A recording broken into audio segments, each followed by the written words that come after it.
We're tackling a giant, Aristotle. You've probably heard the name.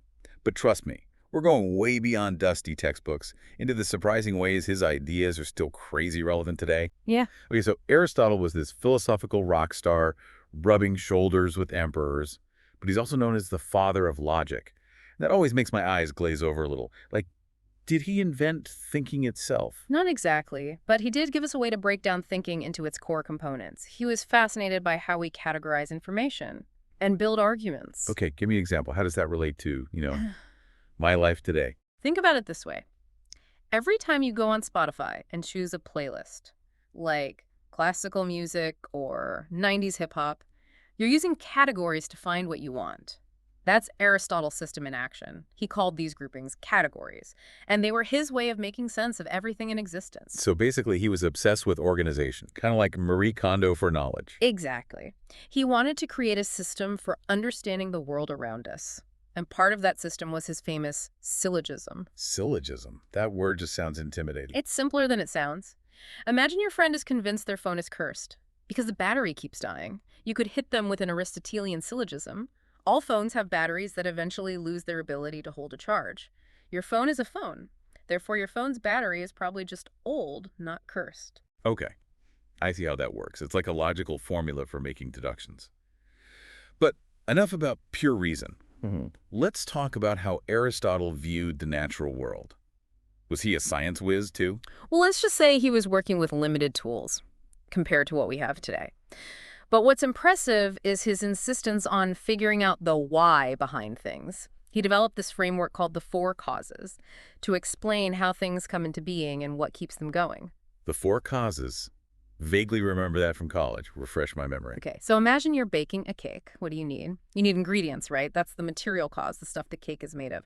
Then you need a recipe, the instructions that give the cake its specific form. That's the formal cause. Got it. So the ingredients are like the building blocks, and the recipe is the blueprint. You're getting it. Now you also need someone to actually bake the cake, to mix the ingredients and put it in the oven. That's the efficient cause, the action that brings it all together. Okay, that makes sense. So what's the final cause? Is it just eating the cake? You could say that the final cause is the purpose or goal. Why does this cake exist? In this case, it might be to celebrate a birthday or simply satisfy your sweet tooth. So it's like asking, what's the point? Yeah. I like it. But how does this apply to anything beyond cake? You can apply it to anything. Think about your job. The material cause is your skills and the resources you have. The formal cause is your job description and the company's goals. The efficient cause is you actually doing the work. And the final cause, oh, that's the bigger picture. Why are you doing this job? What do you hope to achieve?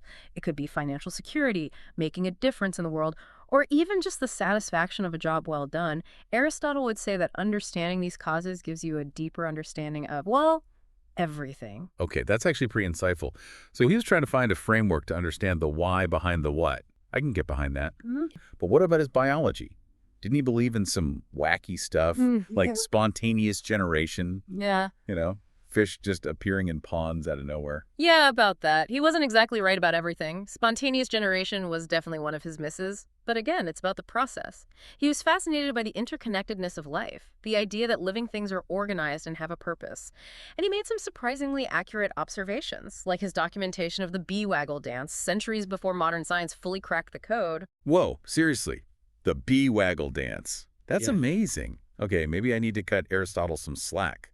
He was dealing with a whole different level of technology. Yeah. Speaking of which, how did he view human mind? Get this. For Aristotle, the psyche wasn't some mystical, intangible thing. He believed it was your essential form, the thing that makes you, you. All of your functions and capabilities come from this psyche. Okay, so not just some airy-fairy concept, Yeah. but something more grounded. Exactly. And he actually saw the psyche as a kind of hierarchy, like a bit like a pyramid. At the base, you've got the nutritive psyche, responsible for basic survival stuff, like eating and growing. Plants have this. Then you've got the perceptual psyche, the ability to experience the world through our senses, which animals have along with that base level. And at the top, we humans have the rational psyche, which lets us think, reason, and ponder life's big questions. I like where this is going. So Aristotle thought our senses were important, not just for pleasure, but for actually understanding the world around us. You got it. He believed our senses are naturally drawn to accurately perceive reality. We're wired for accuracy, Mm, even if we don't always get it right. okay, that's kind of reassuring. But hold on. Aristotle also talks about something called active intellect. That sounds a little more complex. This one is a bit of brain teaser, even for philosophy nerds. Imagine a blank notepad. That's like our passive intellect, just waiting for information. But then there's the act of writing on the notepad, giving that information form and meaning. That's the active intellect. It's how we process and make sense of the world around us. And get this, Aristotle believed this active intellect was potentially connected to something bigger than ourselves, something even divine. Whoa, like a universal consciousness or something. You got it. And it's questions like these that make Aristotle so fascinating to grapple with even today. He makes us think about the nature of our own minds and our place in the universe. Mind-blowing stuff. But let's bring it back down to earth for a second. Aristotle had a lot to say about how to live a good life. That's where his ethics come in, right? Exactly. And for him, it wasn't about following a bunch of rules. He thought it was all about developing good character traits, virtues through practice and habit. Right, the whole virtue ethics thing. But didn't that involve finding the golden mean? It always sounded a bit wishy-washy to me. It's about balance. Think of it like this. You're at a party, and someone's telling embarrassing stories. Being cowardly would be saying nothing at all, letting them humiliate themselves. Being reckless would be yelling at them to shut up. The virtuous path. Maybe a well-timed joke or a subtle subject change. For Aristotle, every virtue was like this, a sweet spot between extremes. Okay, I'm starting to see it. So you're not aiming for perfect, just for that just right spot, kind of like finding the right work-life balance, or the perfect temperature for your morning coffee. But what happens when we hit that sweet spot? What's the goal? Eudaimonia. Now, this isn't about fleeting happiness, like winning the lottery. Think of it as a state of flourishing. Imagine waking up every day feeling energized and fulfilled, like you're living up to your full potential. That's eudaimonia. I love it. It's like that feeling when you're totally absorbed in a project, and you lose track of time because you're in the zone. So knowledge, self-improvement, finding balance, it all leads to flourishing. That's a message I think we can all get behind. But Aristotle wasn't just about individual growth, was he? He had some strong thoughts on how we function as a society, too. Absolutely.